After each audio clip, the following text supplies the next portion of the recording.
नमः सिद्धेभ्यः। ओम नमः सिद्धेभ्यः। श्रीमते सकलज्ञान साम्राज्य पद्मीयुषे धर्मचक्रवर्ते भर्त्रे नमः संसार भीमुषे। अयोध्या मंगलम कुर्यात् अनंत तीर्थकर्तॄणां शाश्वती जन्मभूमिर्या प्रसिद्धा साधुर्नुता प्रसिद्धा साधुर्नुता। महानुभाव, अयोध्या तीर्थ दर्शन हम और आप चिंतन करें। ये शाश्वत जन्मभूमि, अनंत अनंत तीर्थंकरों को जन्म देने वाली जन्मभूमि ऐसी अयोध्या युग की आदि में जब भगवान ऋषभदेव माता मरुदेवी के गर्भ में आए हैं, गर्भ मंगल हुआ, गर्भ कल्याणक मंगल महोत्सव इंद्रों ने मनाया। नगरी की 3 प्रदक्षिणा दी और महल में उत्सव मनाया, अयोध्या में उत्सव मनाया। और तब से लेकर के उत्सव चालू हो गए। बल्कि यूँ कहे कि गर्भ में आने के 6 महीने पहले से ही रत्नों की वर्षा का होना, अयोध्या में महामहोत्सव का होना शुरू हो गया था। और श्री हरि धरती देवी, कीर्ति, बुद्धि, लक्ष्मी आदि कुमारिकाएँ, 6 कुमारिकाएँ, देवियाँ माता की सेवा क्या?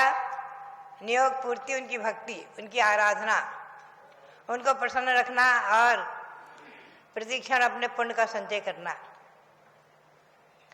ये देवियाँ कर रही थीं। और अनेक प्रकार के पहेलियाँ, गूढ़ प्रश्न आदि करके माता का मनोरंजन भी करती थीं। और ऐसे ऐसे प्रश्न करती थीं जिसे मनोरंजन और ज्ञान की वृद्धि। एक प्रश्न मैं आपको छोटा सा बताऊं, बड़ा सुंदर है। देवियाँ प्रश्न करती हैं कि हे माता, तुम्हारे गर्भ में कौन है? हे सौभाग्यवती, ऐसी कौन सी वस्तु है जो तुम्हारे पास नहीं है? और ऐसी और बहुत से खाने वाले, बहुत अधिक भोजन करने वालों को कौन कष्ट देता है अधिक? तो माता ने और कहा कि ऐसा उत्तर दो जिसका अंतिम अक्षर एक समान हो। तो माता ने कहा, तुक सुख रुख। तुक यानी बालक। तुक का अर्थ संस्कृत में बालक, अपत्य, वो मेरे गर्भ में है। और सुख क्या तुम्हारे पास नहीं है? तो बोली सुख यानी शोक। शोक मेरे पास नहीं है। कभी भी शोक माता को, तीर्थंकर की माताओं को, पिता को कभी शोक का प्रसंग ही नहीं आ सकता। तीर्थंकर को, इन महापुरुषों को कभी शोक का प्रसंग ही नहीं आता। तो तुम्हारे पास में क्या है? तुम्हारे गर्भ में क्या है? तुम्हारे पास क्या नहीं है? और अधिक खाने वालों को कौन कष्ट देता है? तो आदि का अक्षर बदल जाए और अंत का अक्षर एक हो। तो तुक, सुख और रुक। तुक यानी पुत्र, पुत्र मेरे गर्भ में है। और सुख यानी शोक मेरे पास नहीं है। और रुक यानी रोग, अधिक खाने वालों को रोग कष्ट देता है। कम खाने वालों को कष्ट नहीं देता है, अधिक खाने वालों को रोग कष्ट देता है। तो इस प्रकार से तुक, सुख और रुक, 3 शब्दों में माता ने उत्तर दिया। देवियाँ बहुत प्रसन्न हुई। ऐसे सैकड़ों प्रश्न सुंदर बहुत आदि पुराण में है। और अलंकार चिंतामणि में, अलंकार में इन माता के प्रश्नों को बहुत अच्छा उसमें दिया हुआ है। ऐसे ही एक प्रश्न और सुंदर है। देवी पूछती है, हे माता, संबोधते कथम देवी किम अस्त्यर्थम क्रियापदम शोभा च कीदृशी व्योमनी भवतीदम निगद्यताम। हे माता, आपको किस शब्द से संबोधित करते हैं? और अस्ति विद्यमान अर्थ का सूचक क्रियापद क्या है, और आकाश में किसकी शोभा है। इन तीनों प्रश्न का उत्तर एक शब्द में होना चाहिए, एक शब्द में। तो माता ने कहा भवती। भवती हमारा संबोधन है भवती। भवती माने आप। भवती शब्द का अर्थ है आप, और उससे संबोधन में हो जाएगा ती छोटा हो जाएगा।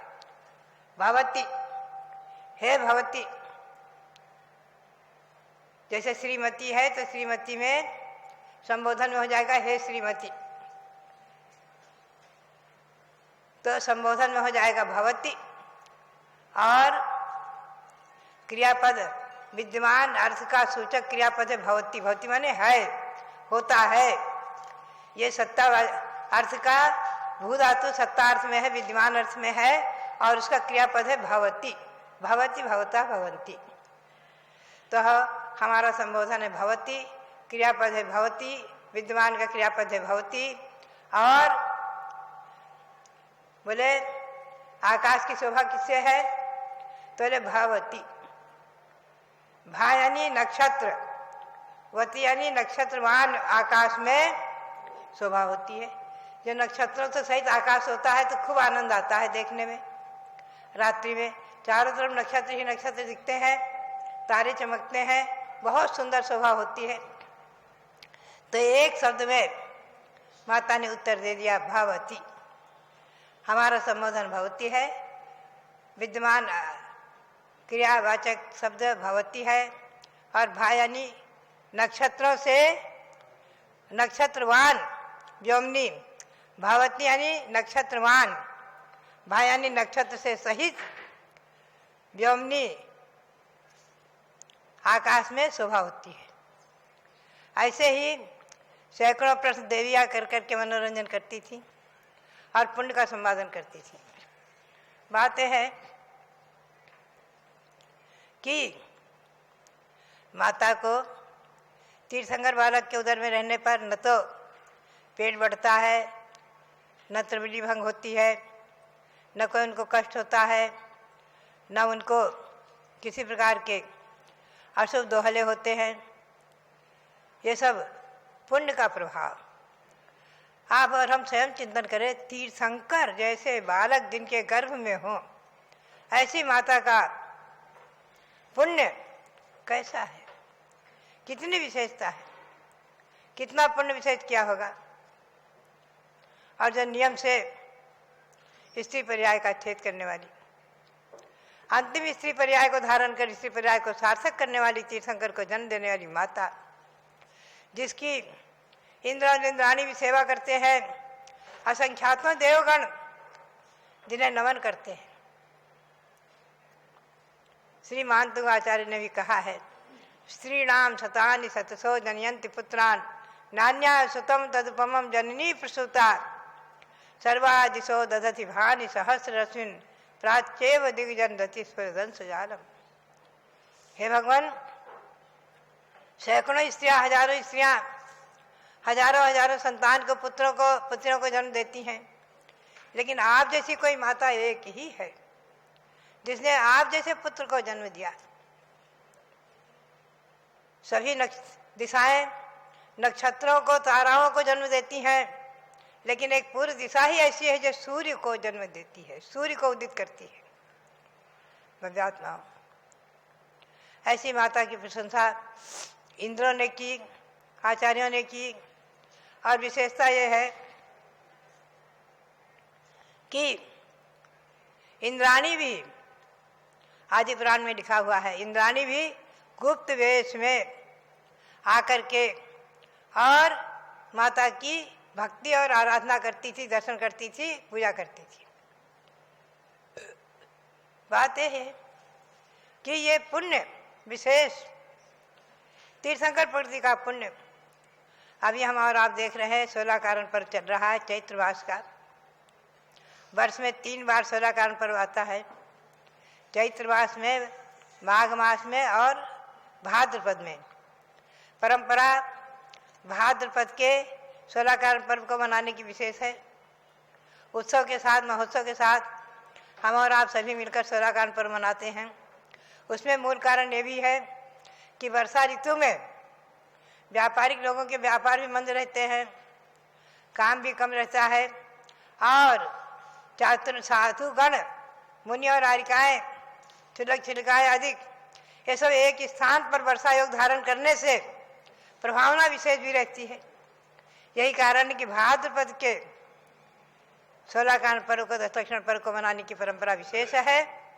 माघ मास और चैत मास की मनाने की परंपरा नहीं है, लेकिन सोलाकांड भावनाएं भाते हैं, उनका मंत्र जपते हैं, उनकी भावनाओं को पढ़ते हैं और चिंतन करते हैं। तो भव्यात्माओं, ये सोलाकांड पर्व भी मंगलमयी हो हमारे और आपके जीवन में। और जो वैश्विक महामारी का तत्काल प्रकोप है, इसमें हम और आप सब मिलकर के, साधु और श्रावक सब मिलकर के जितनी अधिक धर्म की उपासना करेंगे, जितना अधिक स्वाध्याय आदि करेंगे, आचार्य ने कहा है ये पुराण जो हैं, ये पुराण पढ़ने से भी महान पुण्य का संचय होता है। इनके पढ़ने से ही महान पुण्य का संचय होता है।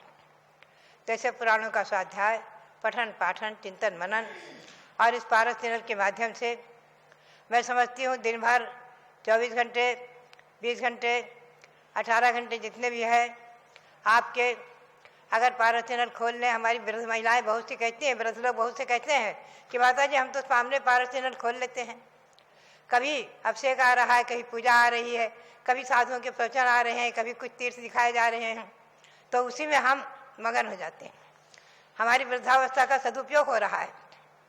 सचमुच में आज ये साधन, वैज्ञानिक साधन, इनका सदुपयोग सभी के लिए उपयोगी है, चाहे वृद्ध हो, चाहे बालक हो, चाहे रोगी हो और चाहे आज की नई पीढ़ी हो, उनके लिए भी ये साधन बहुत उपयोगी है। तो भव्यात्माओं, तीर्थंकर भगवान ऋषभदेव जब गर्भ में थे तो माता की भक्ति, महिमा और श्री आदि देवियों के द्वारा उनकी सेवा का होना, ये श्री आदि देवियाँ हिमवान पर्वत, महाहिमवान आदि पर्वतों के पद्म आदि सरोवरों में जो सुंदर कमल बने हुए हैं, रत्नमयी कमल, पृथ्वी का एक कमल, उन पर निवास करने वाली देवियाँ आकर सेवा करती हैं। ये सब तीर्थंकर माता का पुण्य और तीर्थंकर प्रकृति का एक अद्भुत महात्म्य है। और मैं समझती हूँ श्री हरि देवी आदिकों का भी पुण्य है जो उन्हें ऐसा सौभाग्य प्राप्त होता है। इस प्रकार से ये अब हम आपको कल ले चलेंगे भगवान के जन्म की ओर। अभी आपने देखा है चैतवदी नवमी को भगवान ऋषभदेव का जन्म कल्याणक महोत्सव मनाया गया, भरत स्वामी का जन्म कल्याणक मनाया गया, जन्मदिन मनाया गया, जन्म जयंती मनाई गई। आगे आने वाली महावीर जयंती तक हम और आप कुछ न कुछ उत्सव महोत्सव करते ही रहे। इस कोरोना काल में भले ही घर में करें, अपने मंदिर में करें, छोटे रूप में करें और इसी प्रकार से धार्मिक भावनाओं को वृद्धिंगत करते हुए अब मंत्र का उच्चारण करेंगे। ओम ह्रीवरम नमो सबोसई पत्तारम, ओम ह्रीवरम नमो सबोसई पत्ताणम, वैश्विक महामारी रोग निवारणम कुरु कुरु स्वाहा, वैश्विक महामारी रोग निवारणम कुरु कुरु स्वाहा। इस मंत्र को भी आप जपते रहे। सबके लिए बहुत बहुत मंगल आशीर्वाद।